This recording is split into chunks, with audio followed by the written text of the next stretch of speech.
Para se të fillojmë historinë, më shkruani në komente. A do të ndihmonit një të moshuar të panjohur në rrugë? Po pse?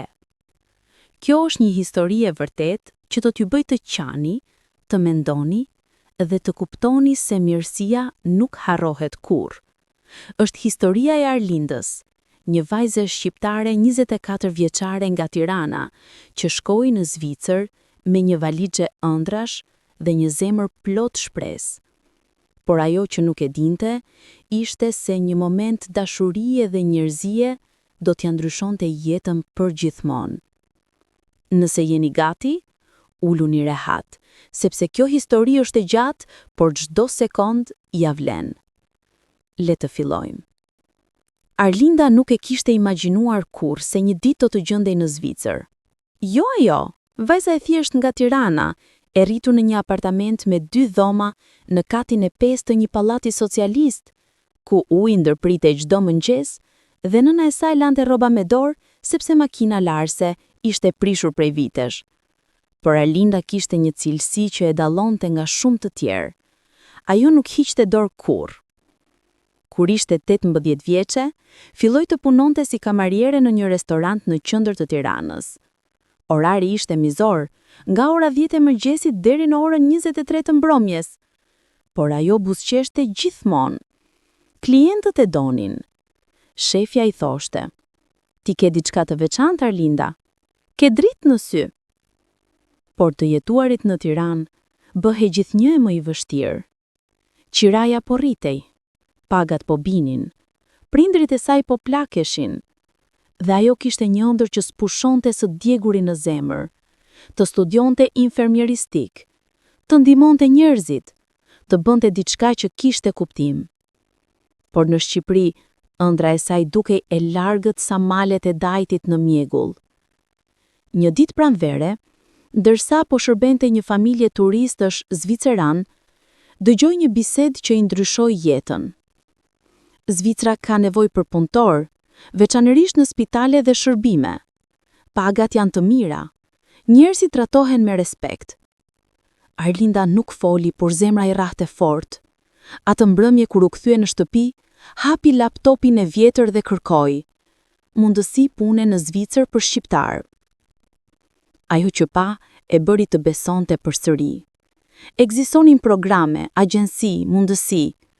Nuk ishte lehtë, por ishte e mundur. 3 muaj më vonë, pas shumë lotësh, aplikimesh, intervistash online dhe shumë natësh pa gjumë, Arlinda mori lejen e punës. Kontrata ishte për të punuar si ndihmëse infermiere në një shtëpi të moshuarish në Lucern.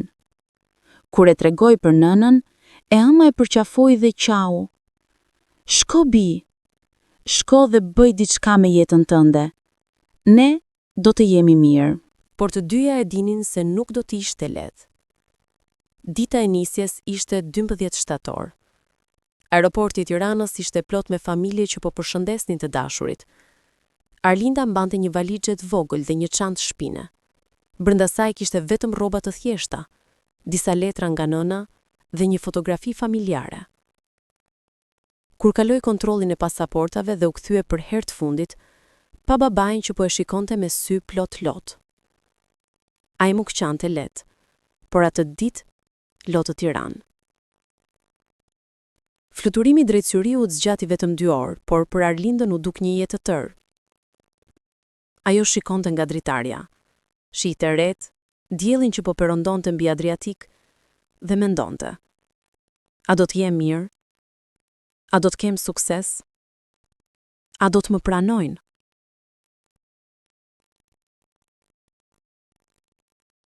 Kur aeroplani u ul në zyri dhe ajo doli nga terminali, ajri i freskët zviceran e goditi si një val.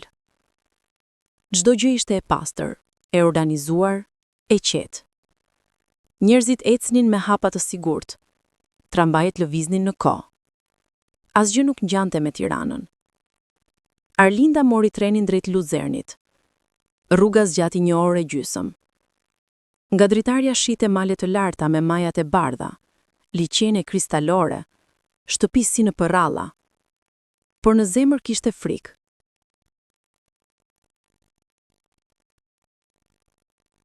Kur mbërriti në stacionin e Luzernit, ishte erët. Ajo zvariti valixhën nëpër kaldrëm dhe ndoqi hartën në telefon. Apartamenti që kishte marrë me qyra ishte në periferi, një studio 28 metra katror që kushton 900 franga në muaj, pothuajse gjysma e pagës së saj.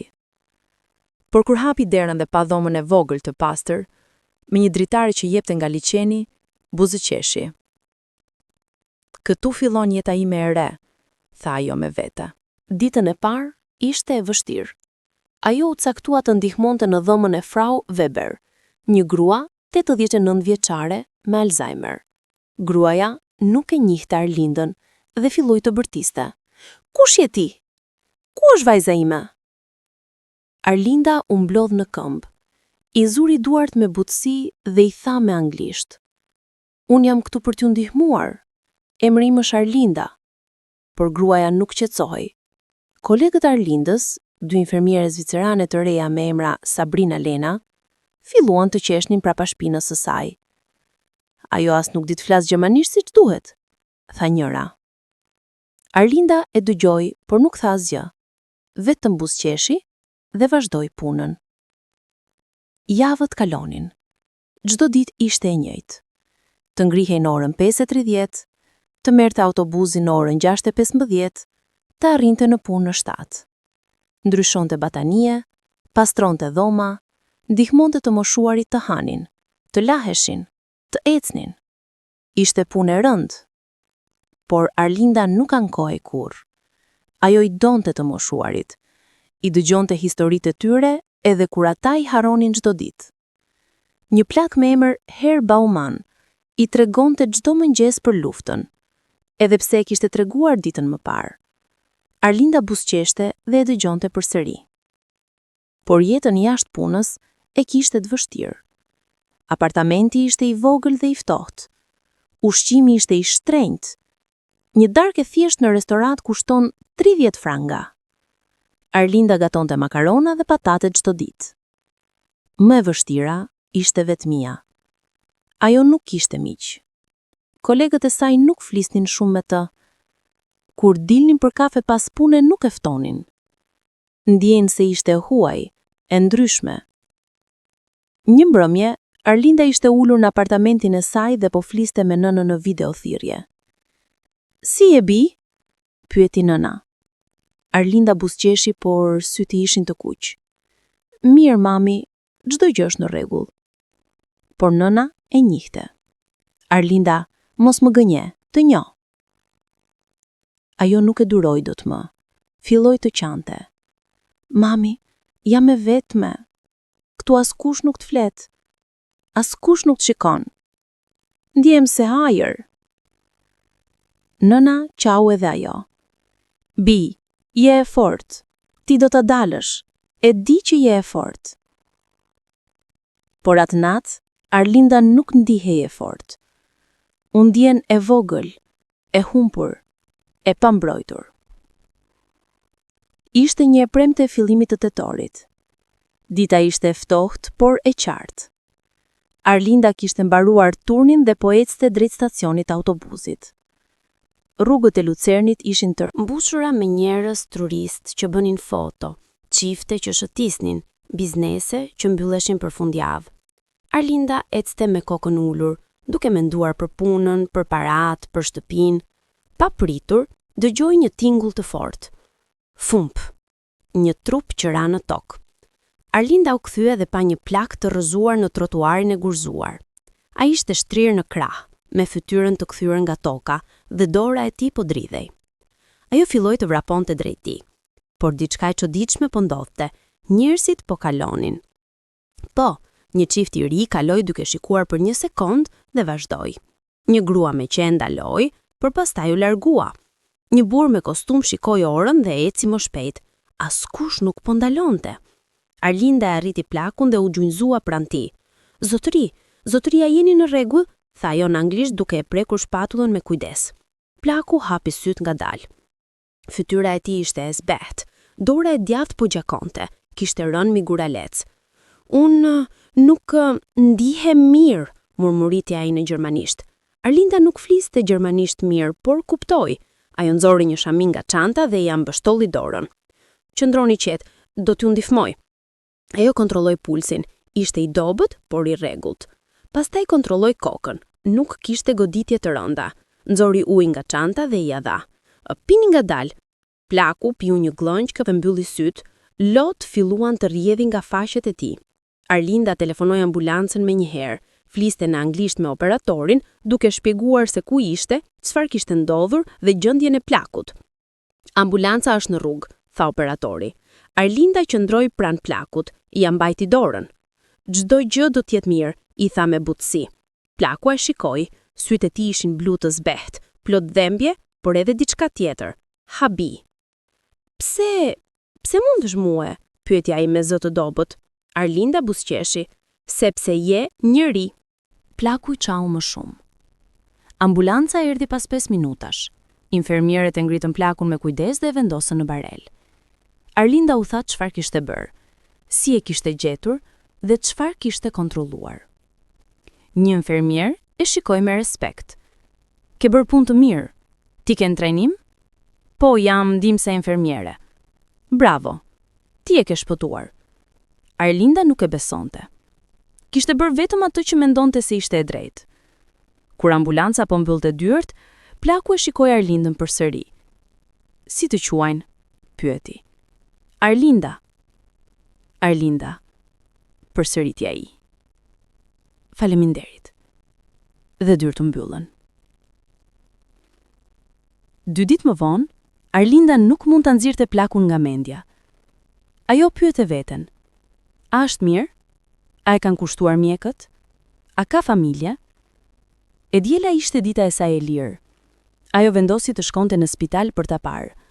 E dinte që ndoshta nuk do ta gjenin, por donte të provonte. Spitali quhej Luzerner Kanton Spital dhe ndodhej në pjesën veriore të qytetit. Arlinda hyri në recepcion dhe shpjegoi situatën. Unë ndihmova një plak që ra në rrugë të premten, dua të shoh nëse është mirë. Recepcionistja, një grua e re me sy të ngrohtë, kontrolloi kompjuterin. E ka emrin? Nuk e di, tha Arlinda. Por ishte rreth orës 17 aftor Baunhofstrasse. Gruaja kërkoi dhe gjeti. Po, Hans Müller. Është në dhomën 412, por vizitat janë të kufizuara. Jeni familje? Arlinda nuk donte të gënjente, por tha, jam personi që e ndihmoj, dua vetëm të shoh nëse është mirë. Gruaja buzëqeshi. Shkoni, ai ka nevojë për njerëz të mirë. Dhoma 412 ishte në katin e 4. Arlinda trokiti ngadalë. Hyni, tha një zë i dobët. Ajo hapi derën dhe pa plakun të shtryrë në shtrat. Kishte një fash në dorë dhe një aparat që monitoronte zemrën. Por kur e pa Arlindën, fytyra e tij u ndriçua.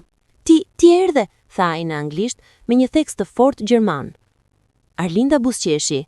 Po, doja të shoh nëse jeni mirë. Plaku nuk foli për disa sekonda. Vetëm e shikoi, pastaj tha, askush tjetër nuk erdhi. Arlinda ul në karrigen pranë shtratit. Si ndiheni? Më mirë, mjekët thanë që kisha rënë nga presioni, nuk kam ngrënë mirë, nuk kam pirë ujë, isha marrë me mendime. A keni familje? Pyeti Arlinda me butësi. Plaku ulli kokën. Jo, gruaja ime vdiq 10 vjet më parë. Djali im, ai ka vite që nuk flet me mua. Arlinda ndjen një dhembje në zemër. Më vjen keq. Mos u ndije keq, tha plaku. Unë jam mësuar me vetmin, por kur ra ato ditë dhe askush nuk ndaloi, mendova se kështu do të vdisja. I harruar, i padukshëm. Arlinda ja zuri dorën. Ju nuk jeni i padukshëm. Plaku filloi të qante. Kaq thjesht. Një burr 82 vjeçar, duke qarë si fëmijë. Ata folën për një orë. Plaku e pyeti Arlindën për jetën e saj. Ajo i tregoi për Shqipërinë, për familjen, për ëndrrën e saj për të studiuar. Plaku dëgjonte me vëmendje. Ti ke zemër të mirë, tha ai. Kjo është e rrallë sot. Arlinda buzëqeshi. Jam rritur që të ndihmoj njerëzit. Si kuan prindërit? Pyeti plaku. Fatmira dhe Agron. Ata të kanë rritur mirë, Arlinda, shumë mirë. Kur Arlinda u ngrit për të ikur, plaku e pyeti. A mund të vish përsëri? Arlinda nuk e priti këtë pyetje, por pas sytë e tij, sytë e një burri të vetmuar, dhe nuk mund të thoshte jo. Po, do të vi. Dhe e mbajti fjalën. 2 javët në vijim, Arlinda shkoi të vizitonte plakun 3 herë. Çdo herë, ata flisnin për gjëra të ndryshme, për libra, për historia zvicerane, për jeta që kishin jetuar. Plaku Hans ja tregoi historinë e tij. Ai ishte lindur në një fshat të vogël në Alpet zvicerane. Familja e tij ishte e varfër. Babai i tij ishte bari, nëna punonte në fushat. Por unë doja më shumë, tha Hans. Kur isha 16 vjeç, shkova në Zurich për të punuar. Filla në një fabrik, pastaj hapa një dyqan të vogël, pastaj një tjetër. Dhe me kohë, u bëra njëri me para. Arlinda dëgjonte me kujdes. Hans nuk fliste me krenari, fliste me trishtim. Kur fitova para, vazhdoi Hans, mendova se do të isha i lumtur, por ato para më larguan nga njerëzit. Djali im u urren sepse mendon se e trajtova si biznes. Gruaja ime vdiq duke më pritur të vija në shtëpi nga puna. Dhe tani, jam i vetëm. Arlinda nuk dinte çfarë të thoshte. Ajo vetëm ja mbajti dorën. Hans e shikoi. Ti më kujtua për vajzën që kurrë nuk pata. Dhe në atë moment, diçka ndryshoi. Një lidhje e heshtur, e thellë, u krijua midis tyre. Jo gjak, jo familje, por diçka më e fortë, njerëzia. Një ditë Hans u shërua dhe doli nga spitali. Arlinda e shoqëroi deri te porta. Ku do të shkoni? Pyeti ajo. Në shtëpi. Ku jetoni? Hans busteshi për herë të parë me mistere. Në Zurich. Por Arlinda, a do të më vizitosh ndonjëherë? Arlinda u habit. Zurichi ishte një orë larg. Por tha, po. Hans i dha një letër me adresën e tij dhe një numër telefoni. Më telefono, të lutem. Arlinda premtoi. 3 javë kaluan. Arlinda ishte e zënë me punën. Por një të shtunë, ajo vendosi të shkonte në Zurich për ta vizituar Hans. Ajo mori trenin në mëngjes, udhëtimi zgjati 1 orë. Kur arriti në Zurich, nxori letrën të shikojë adresën, Sestrasse 47 Zurich. Ajo kërkoi në Google Maps. Adresa ishte në një lagje ekskluzive pranë liçenit të Zurichut. Kur arriti, mbeti gojë hapur. Arlinda kontrolloi adresën përsëri. Po, ishte e saktë. Ajo shtypni kampanelën. Dëgjoi një zë nga interfoni. Po? Unë jam Arlinda, erdha për të vizituar Hans Müller. Një pauzë. Pastaj. Zonja Arlinda, hyni, ju lutem. Porta u hap automatikisht. Arlinda ecte me ngadalë në obor. Zemra i rrahte fort. Çfarë po ndodh? Kush është ky burr? Dera e shtëpisë u hap dhe një grua në të 50-tat me uniformë të butlerit e priti me buzëqeshje. Zonja Arlinda, mirë se erdhet. Zoti Müller ju pret. Arlinda u fut brenda dhe mbeti pa fjalë. Brenda ishin tavane të larta, piktura të vjetra në mure, shkallë mermeri dhe një dhomë ndonjëje më e madhe se i gjithë apartamenti i saj. Gruaja e udhëhoqi në një dhomë të madhe me dritare që shihnin liçenin. Dhe atje, ulur në një koltuk me një batanie mbi gjunjë, ishte Hans. Ai buzëqeshi. Arlinda. Erdhe. Ajo nuk dinte çfarë të thoshte. Hans, kjo është ti. Hans qeshi ngadalë. Po, e di. Nuk ta thash. Nuk doja që të më shikoje ndryshe. Arlinda ul ngadalë. Kush jeni ju? Hans mori një frymë të thellë. Unë jam Hans Müller, pronari Müller Enterprises, një kompani që zotëron ndërtesa, magazina dhe prona në të gjithë Zvicrën. Kam 82 vjet dhe kam më shumë para se sa mund të shpenzoj, por asnjë mik të vërtet. Arlinda ishte në shok. Kur ra ato ditë dhe askush nuk ndaloi, kuptova se për bota isha vetëm një plak i vjetër, por ti nuk e dije kush isha, dhe sërish më ndihmue. Arlinda filloi të qante. Unë nuk e bëra për para, e bëra sepse ishte e drejtë. Hans u ngrit dhe shkoi pranë saj. E di, prandaj je e veçantë. Që nga ajo ditë, Arlinda dhe Hans u bën të pandashëm. Çdo fundjavë Arlinda shkonte në Zyrich, Hans e priste gjithmonë me një tavolinë plot ushqim të përgatitur nga kuzhinieri i tij. Por ajo që Arlinda vlerësonte më shumë nuk ishin ushqimet, ishin bisedat. Ata flisnin për gjithçka, për jetën, për humbjet, për ëndrat. Hans i tregoi për gruan e tij, Elsa. Ajo ishte gruaja më e mirë në botë, tha ai një ditë, por unë isha budalla. Punoja 16 orë në ditë. Kur vdiq, nuk arrita të isha me të. Arlinda e dëgjonte dhe qante. Hans gjithashtu i tregoi për djalin e tij, Stefan. Ai mendon se unë dua vetëm para, por e dua shumë. Thjesht nuk e di si ta shpreh. Arlinda e inkurajoi. Flisni me të. Është kur vonë. Hans e provoi, por Stefan nuk përgjigjej. Ndërkohë jeta e Arlindës filloi të ndryshonte. Hans i ofroi të pagonte qiran e saj. Ajo refuzoi. Hans nuk mund të pranoj para prej teje. Arlinda, ti më ke vënë më shumë se sa kam pasur vite. Më lejo të bëj diçka. Arlinda qëndroi e fortë. Nëse do të më ndihmo të studioj. Hans buzëqeshi. Mirë, do të ta paguaj universitetin. Arlinda filloi të qante. Pse? Pse bën këtë për mua? Hans i azuri duart. Sepse ti e vajza që kur nuk pata.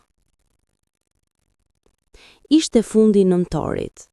Hans e sparri Arlindën për një darkë të veçantë. Do të ketë edhe dikush tjetër, thaj.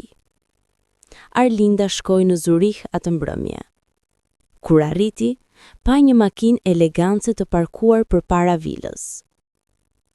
Brenda, po priste një burr në të 50-tat, me kostum të zi dhe një shprehje të ftohtë. Kush është ai? Pyeti Arlinda. Hans mori një frymë të thellë. Djali im Stefan. Arlinda u ngruq. Dinte se marrëdhënia ishte e prishur.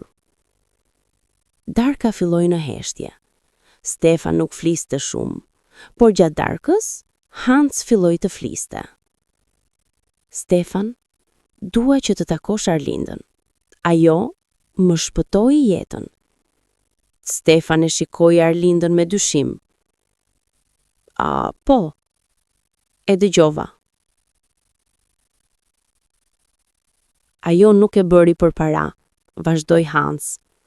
Ajo e bëri sepse është njëri i mirë. Stefan uli kokën.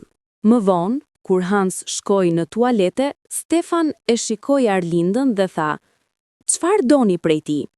Arlinda u ofendua. "Asgjë, unë vetëm e vizitoj sepse është i vetmuar." "Të gjithë thonë të njëjtën gjë," tha Stefan. Arlinda u ngrit. "Nuk më njeh, por babai yt ka nevojë për ty, jo për mua, për ty." Dhe u largua nga tavolina. Por diçka ndryshoi. Stefan shikoi se si Hans e shikonte Arlindën, me një dashuri që nuk e kishte parë prej vitesh. Dhe për herë të parë, Stefan filloi të mendonte. Ndoshta ajo është e vërtet. Një ditë dhjetori, Hans u sëmur sërisht. Kishte pneumoni. Arlinda shkoi menjëherë në spital. Mjetët thanë se gjendja ishte serioze. Hans ishte i dobët, i moshuar, mund të mos e kalonte. Arlinda qëndroi pranë tij çdo ditë. Nuk shkonte në punë, nuk hante, vetëm rrinte pranë tij, duke ia mbajtur dorën. Një natë, Hans hapi syt dhe e pa. "Arlinda, ti je këtu." "Gjithmonë," tha ajo duke qarë. Hans buzëqeshi. "Ti je vajza ime." "Dhe ti je babai im," tha Arlinda. Hans qau. Dhe në atë moment, Stefan hyri në dhomë. Ai kishte qenë duke dëgjuar, kishte parë gjithçka, Dhe për herë të parë në dekada, Stefan qau. Më fal, baba, tha ai. Më fal. Hans shtrëngoi dorën e tij. Nuk ka çfarë të falësh. Dhe familja u ribashkua. Hans u shërua. Por diçka ndryshoi. Ai dinte se nuk do të jetonte për gjithmonë. Një ditë, ai e thirri Arlindën dhe Stefan për një takim të rëndësishëm. Avokati i tij ishte atje gjithashtu. Ka marrë një vendim, tha Hans. Ai nxori një dokument. Ky është testamenti im i ri. Gjysma e pasurisë sime do t'i shkojë Stefan dhe gjysma Arlindës. Arlinda u ngrit në këmbë. Jo, Hans nuk mund ta pranoj. Hans e shikoi me sy plot lot. Arlinda, ti më dhe atë që para nuk mund të blejnë. Dashuri. Kohë. Vëmendje. Kjo është e vetmja mënyrë që di të falenderoj. Arlinda qau. Nuk e bëra për këtë. E di, tha Hans. Prandaj e meriton. Stefan, për habin e Arlindës buzëqeshi. Ai ka të drejtë, ti je pjesë e familjes. Dhe Arlinda ra në gjunjë dhe qau. Hans Müller vdiq 2 vjet më vonë, në moshën 84 vjeç. Ishte i qetë, i rrethuar nga Arlinda dhe Stefan. Fjalët e tij të fundit ishin: faleminderit që më dhuruat dashuri. Arlinda mori pjesën e saj të pasurisë, por nuk e përdori për vete. Ajo hapi një fondacion për të ndihmuar emigrantët që vinin në Zvicër, duke i mbështetur me trajnime, strehim dhe dashuri. Stefan u bë një baba më i mirë, një njeri më i mirë. Dhe Arlinda? Ajo studioi, u bë infermiere dhe kur nuk harroi mësimin që i dha Hans. Mirësia gjithmonë shpërblehet.